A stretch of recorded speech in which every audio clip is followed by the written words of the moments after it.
कि जनगणना के बाद लगभग जो परिवार 3 डिसमिल जमीन जिनको नहीं है, जो जमीन जिनके पास नहीं है, आवास जिनको नहीं है, घर बनाने के लिए जमीन नहीं मिल पा रहा है, उनको 3 डिसमिल जमीन देने का वादा किया गया था।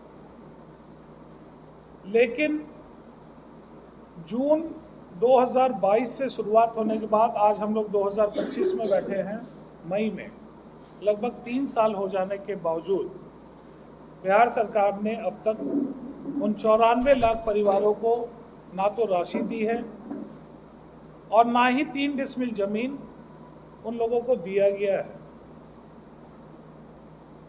तो इस माध्यम से हम पूछना चाहते हैं सरकार से कि क्या 500 करोड़ रुपए का इस्तेमाल किस लिए किया गया है? क्या ये छलावा नहीं है देश के साथ, प्रदेश के साथ?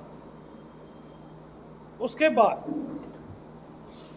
जमीन सर्वे के नाम पे आप देख रहे हैं कि या तो परिवार वंशावली बनाना हो, एलपीसी बनाना हो, रसीद काटना हो, बड़े पैमाने पर लूट हो रहा है।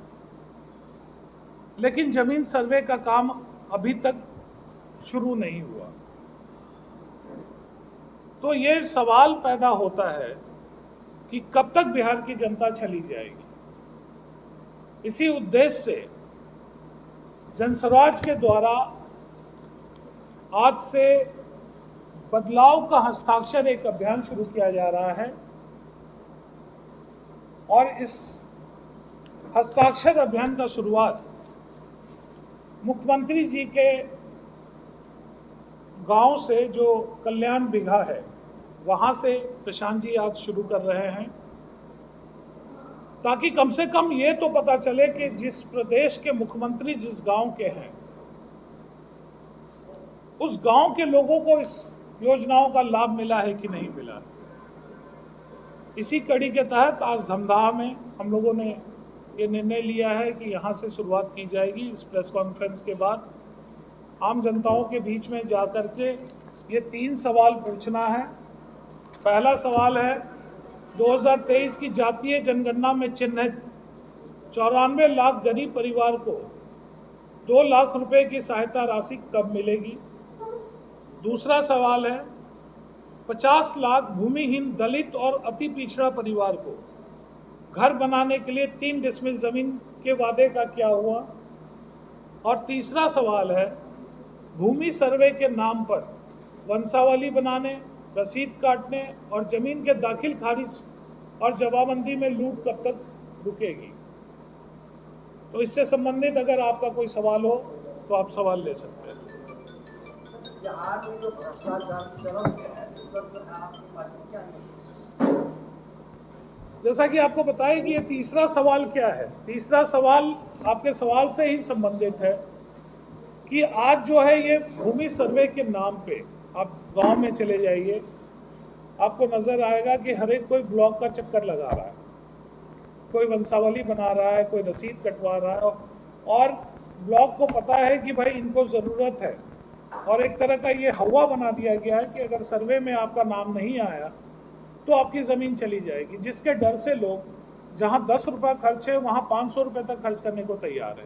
तो ये भ्रष्टाचार का एक नया तरीका इस्तेमाल हो रहा है। ये सर्वे तो हम लोगों ने डिमांड किया है कि ये सर्वे तुरंत ही रुकना चाहिए, इसका एक प्रारूप तैयार करके उसके बाद इस योजना को लागू करना चाहिए था।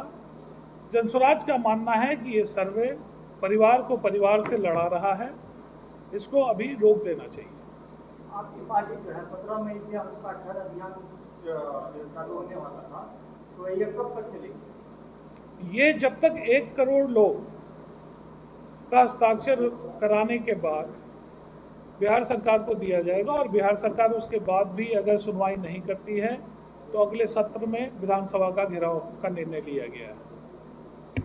वर्तमान 20 साल की सरकार कर रही है बिहार में विकास की, लेकिन विकास के दौरान जो है कोई भी उद्योग नहीं लगाया, इसमें आपका क्या कहना है? देखिए, सरकार जो है वो सरकार में है तो वो कहेगी विकास हुआ है, और अगर विकास हुआ है तो अभी 1 घंटे पहले जब प्रशांत किशोर जी मुख्यमंत्री के उनके निज गांव में जाना चाह रहे हैं तो सरकार क्यों डर रही है?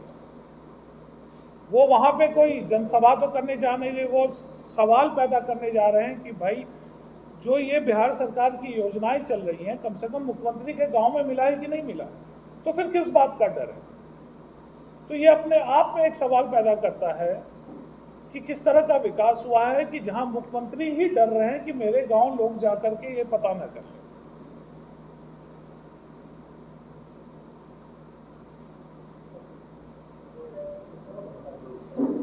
जाति जनगणना के बारे में क्या कहना है आपका? राहुल जी बहुत जोर लगा रहे हैं कि जाति जनगणना होनी चाहिए। पहले तो जाति जनगणना हो चुकी है बिहार में, इसका कोई रिजल्ट नहीं आया। उसी जनगणना में जो अभी आप बता रहे हैं कि भाई 94 लाख को 2 लाख रुपये देने के और इसमें देना था, तो अभी दोबारा से जो हो रहा है तो जनता पहले वाले जो जनगणना था उसी को ठीक ढंग से इम्प्लीमेंट किया जाए तो, और ऊपर से 1000-1500 करोड़ रुपया और खर्चा होगा इस पर, क्या कहेंगे इस पर? नहीं, तो यही तो सवाल हो रहा है कि 1931 के बाद जो जातीय जनगणना कराया गया है, जातीय जनगणना कराने का उद्देश्य ये है कि जो समाज में पीछे रह गए हैं उनको मुख्यधारा में जोड़ने की बात है। लेकिन जनगणना के नाम पे आप खर्च कर रहे हैं, 500 करोड़ रुपए खर्च हो रहा है, और जब आप चिन्हित कर लेते हैं परिवार को, अभी लगभग 50 लाख ऐसे दलित और महादलित अति पिछड़ा परिवार है जिनको 3 डिसमिल जमीन नहीं है, और आपने वादा किया सदन में आकर के कि हम वो 3 डिसमिल जमीन मुहैया कराएंगे, तो उद्देश्यहीन हो गया ना। आपने उद्देश्य था आपका कि हम लोगों को मुख्य धारा से जोड़ेंगे, लेकिन सरकार पता नहीं कौन चला रहा है, मुख्यमंत्री बोलते कुछ है करते कुछ है। तो जनगणना के ऊपर सवाल नहीं है, सवाल ये है कि अगर आप जातीय जनगणना करा रहे हैं उसका उद्देश्य क्या है? जाति के बीच में मतभेद पैदा करना नहीं हो सकता है ना। उद्देश्य की पूर्ति तो पहले गणना में भी नहीं होगी जी, दोबारा फिर जनगणना होगी उसमें फिर उद्देश्य की पूर्ति नहीं होगी। तो मेरा सवाल ये है कि क्या आप दोबारा जनगणना के पक्ष में है? बिल्कुल है, बिल्कुल है। बिल्कुल है।